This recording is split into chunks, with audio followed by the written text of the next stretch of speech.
ultimate turn off ng lalaki sa mga babae na dapat mong iwasan. Yon. Pag sinabi nating ultimate is pinaka. Okay, pinaka na to turn offan ng mga lalaki. Kasi marami din namang mga karaniwan na ikina-turn offan ng mga lalaki, kagaya na lang ng pagsisinungaling, panloloko.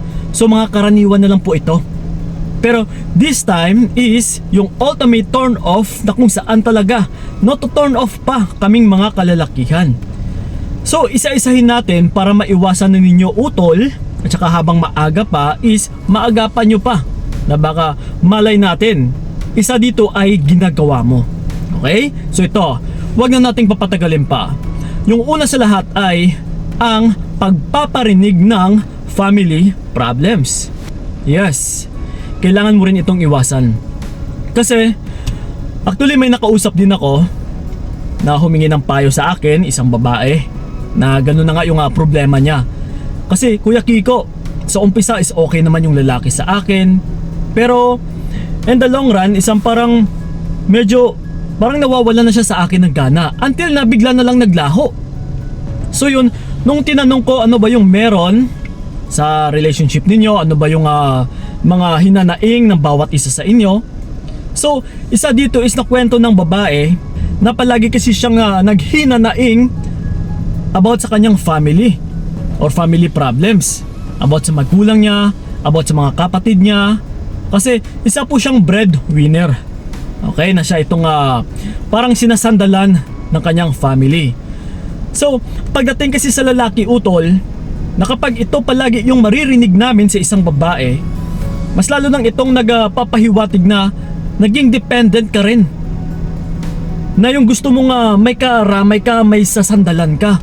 Na parang kumuha ka lang ng partner para magkaroon ng outlet. Na kulang na lang is parang sasabihin mo rin sa partner mo na please, tulungan mo ko.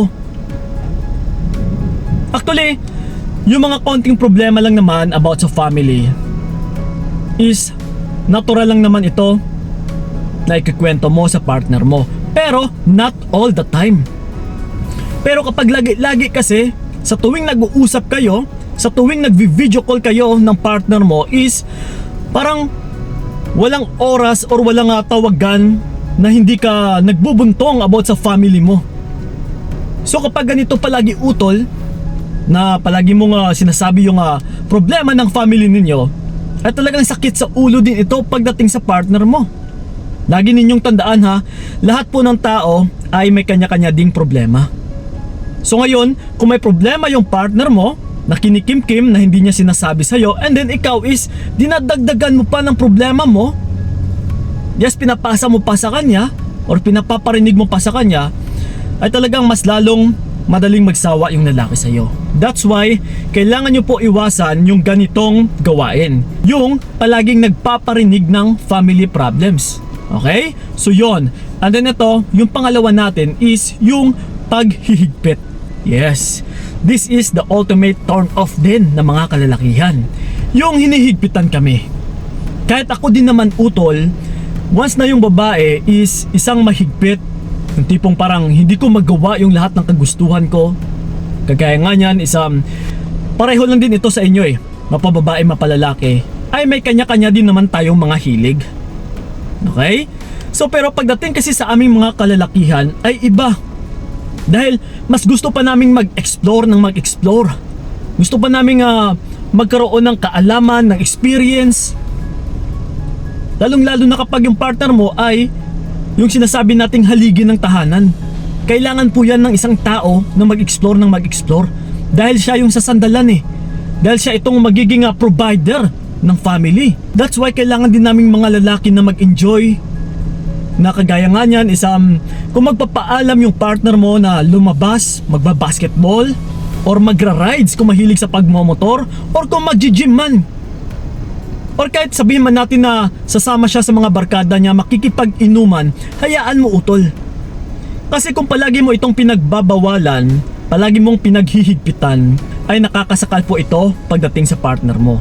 Kahit balik na rin din naman natin, kung ikaw na palagi kang pinaghihigpitan or binabawalan na hindi pinapayagan palagi ng partner mo, ano yung mararamdaman mo? Masasaktan ka, di ba? Yung tipong masasakal ka. Yung tipong parang maiinis ka dahil hindi mo magawa yung gusto mong gagawin. Yes. Once na pumasok kayo sa relationship, utol, bigyan nyo pa rin ng freedom yung bawat isa. Magtiwala ka. Kasi kung magloloko yan ay lolokohin ka talaga niyan. So hayaan mo, diyan mo makikita yung tunay niyang pagkatao at saka motibo sa'yo kung gaano ka rin kahalaga sa kanya. Yes. Okay? Kaya huwag ka matakot kung ano man yung gagawin niya. Ha? So yun. And then ito, yung pangatlo natin is yung panay pabili na mga kababaihan. Yung materialistic kung tawagin. Na babe, bili mo ko nun, bili mo ko nyan. Pagdating sa lalaki, minsan kasi may mga kalalakihan na nagiging ulol sa mga kababaihan. Yung tipong parang asong ulol, sunod-sunuran.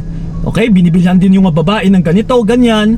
Pero pagdating po ng araw, kahit ito po yung naging kahantungan ninyo, na parang asong ulol yung isang lalaki, darating po yung panahon na siya ay makamulat. Na na parang nauubos yung savings ko. Parang hindi na ako makapag-ipon or parang ang hirap na ako kumita ng pera and then napupunta lang sa babaeng ito na wala namang napupuntahan. And then yung ipapalit ng babae sa kanya is sex.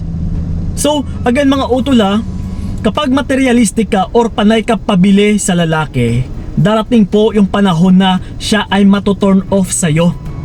Mafo-fall out of love siya, na maging unaware siya na parang nawawalan na ako ng gana sa babaeng ito. Yes. So ganun pa man, iwasan nyo po yung gawain din na ito. Ha? So yun. And then ito yung panghuli natin na pinaka-commonly talaga sa lahat-lahat ay yung sobrang pagmamahal. Yes. So kung mabaliktaran, kung titignan natin, sobrang pagmamahal matuturn off pa yung lalaki? Yes po utol. Talagang hahantong at saka hahantong po ito na matuturn off yung isang lalaki. Once na binubuhos mo yung lahat-lahat or pinapakita mo yung sobrang pagmamahal mo sa partner mo na lalaki. Dahil again, dito na rin po papasok yung masyado kang maging mahigpit sa kanya. Masyado kang maging silosa, pagbabawalan mo siya. Kasi kung ano yung binibigay mo sa kanya is magdademand ka rin na kailangan ay may kapalit na ganun din dapat yung isusukli niya sa'yo. So kung hindi ito mabibigay ng partner mo, so ito na ngayon, pagbabawalan mo na siya, susungitan mo na siya, okay, magtatampu-tampuhan ka na, pagsisilosan mo na siya. And then yung magiging resulta nito pagdating sa partner mo ay mas lalo din siyang maiirita sa'yo. Kasi puro na lang problema. Yes. So again mga utol, kapag nagmamahal kayo, kailangan ay katamtaman lang. Huwag masyadong mahigpit. Okay? Huwag masyadong iikot yung mundo mo sa relationship ninyo.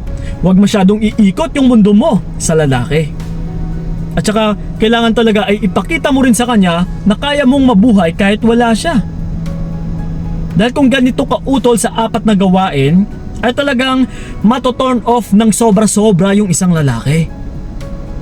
So apat lang naman ito sa mga ngilan-ngilan na kung minsan unaware din kayo mga kababaihan na ito pala ay nakaka-turn off na, which is ultimate turn off pagdating sa aming mga kalalakihan. So ngayong alam nyo na, kailangan is iwasan nyo na rin. So yun lang po, sana'y nakatulong yung video na ito. Maraming salamat. So ingat kayo ha. God bless and babush! Dito na lamang kung nakayanan ko, nakawangan yung naranasan ko, bibitawan para malaman mo anong sayang na pinaglaban ko para lamang di